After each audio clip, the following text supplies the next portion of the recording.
Different levels, I cannot relate. You never win if you playing it safe.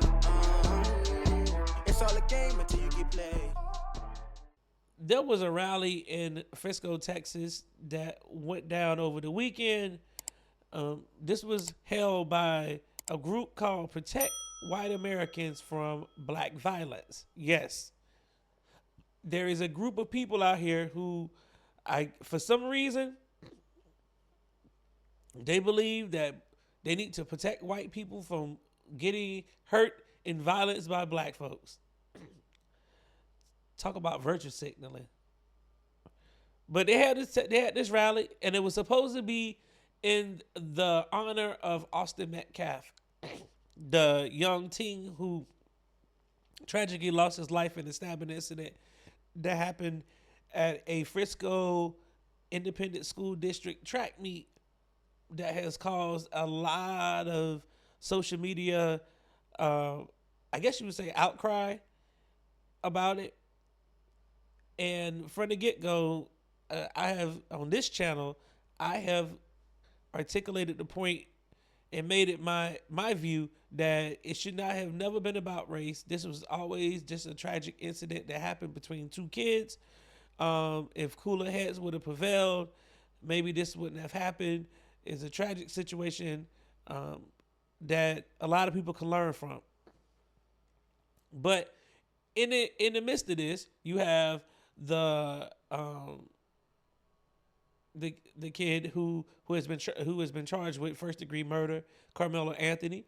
His mother just did a press conference because they have been getting attacked online and attacked and threatened and death threats and all kind of stuff that has been shielded their way for no reason whatsoever by people who have nothing better else to do but to drum up fear and hatred. And then you have the Metcalf family who's trying to grieve, and the dad has been open from the get-go that this was not about race. He didn't want to make it about race, and he didn't want to be associated with anything dealing with that narrative being put out there. So these people decided that they were going to go to Frisco, have a rally at the school. They had been promoting this online. They had been trying to find a venue to do it. And finally, one of the schools allowed them to come. It was actually the school where the stabbing took place, and they had this rally. So I want to let y'all listen to a little bit of what was being said there. Now, mind you, online, it was being promoted as if there were going to be thousands and thousands of people at this rally. So some people showed up to see how many people were going to be there. Well, let's just say the crowd was way less than 1,000. It probably was no more than 10 people, if that. And the majority of the people who actually were there were actually media people who were there to film it, just in case there were some counter protesters, which there were.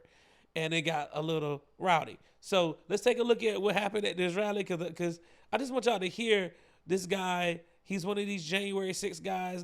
He got arrested and pardoned, but he's speaking at this rally. Take a listen. And my white friends, where they've been put down, they've been treated like trash just because they're white.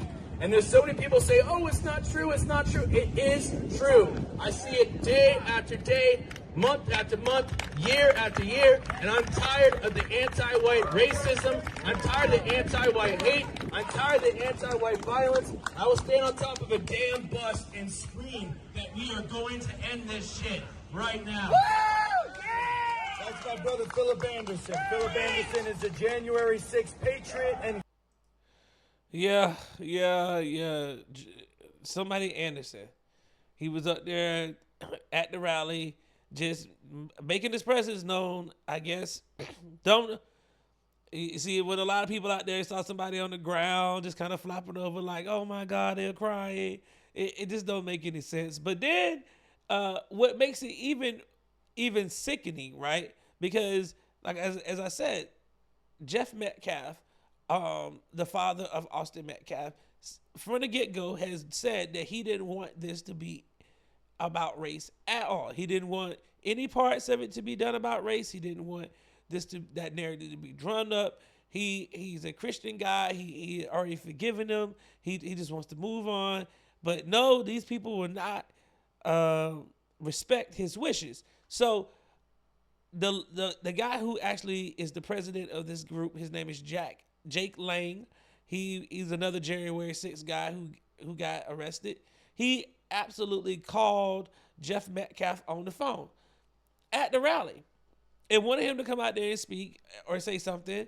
And I want you to listen to what Mr. Metcalf said. And if you can't hear him, just read the words on the screen because you're going to see every single thing that he says to this guy. Take a listen. Would you be willing to stand by me in a press conference or in an individual interview and talk about this issue that is larger than Austin at this point? God rest the beautiful young man's soul that would have been one of our strongest voices if he was still alive today.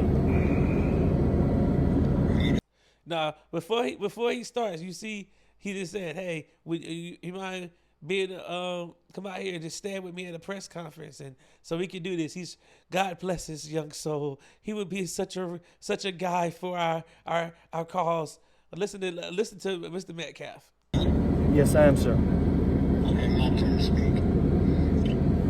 You are part of the problem, my friend. You're trying to create more race divide than bridging the gap. I do not condone anything you do. Do not have any. That's called white guilt. No, let it talk. Let me finish. I give you your time. You take my son's face off your website. I am not associated with you. I don't. You're creating more Austin Metcalfs with your weakness, sir. I mean, so y'all hear Jeff Metcalf? He said, "Take my son's picture off of your website. I don't want to be associated with y'all. You're causing more problems. You're trying to cause a race divide. You're not trying to bring people together." And the guy just blows him off and says, "You know what? You're causing more Austin Metcalf with your weakness, sir." How are you going to tell this man that he's being weak because he don't want you to use his son for some proxy race war that you're trying to start? This man is grieving. He's absolutely grieving, and he's right. He don't want his son to be propped up as some freaking martyr for some cause that he don't stand for. And if that's not the type of people that they are, then why don't you respect this man's wishes? That's because they don't give a damn. They was expecting him to come out there, say a bunch of stuff, draw up a narrative so they can continue on to push whatever it is that they're trying to push. There's more of this unite the right bullshit that started in Charlottesville. It's more of the same. And for some reason, you got these people out here that think like this, who are spewing hate and trying to say that they're trying to protect people, white people from black folks, as if black people are just magically just walking around committing violence against white people just out of the sheer fact because we just don't like white people. Like what? This makes no sense at all. This doesn't help at all. This doesn't do anything to bridge a gap. This doesn't try to help race relations. All this does is drive more wedges and more division. And this is what this is what they get paid to do. They get paid to do this. They don't care anything about this man's family. They don't care about the situation of what's going on. They don't want to respect this man's wishes. All they care about is spinning a narrative so they can use whatever propaganda there is to go out here and harass and torture or either try to harm black people because they say that they fear for their lives. Get out of here with that, man. So kudos to Mr. Metcalf for pushing back on this nonsense. And I'm glad that he pushed back on this because this doesn't make any sense. This doesn't help the situation none whatsoever. All it does is continue to divide. And like I said in one of my previous videos, there are people out here that are getting paid to do this. They don't care anything about trying to unite the country, trying to have us live amongst each other harmoniously. They don't care anything about that. Their only job is to sow hate and discontent and to drive more wedges for some mystical or some magical race war that they're trying to drum up.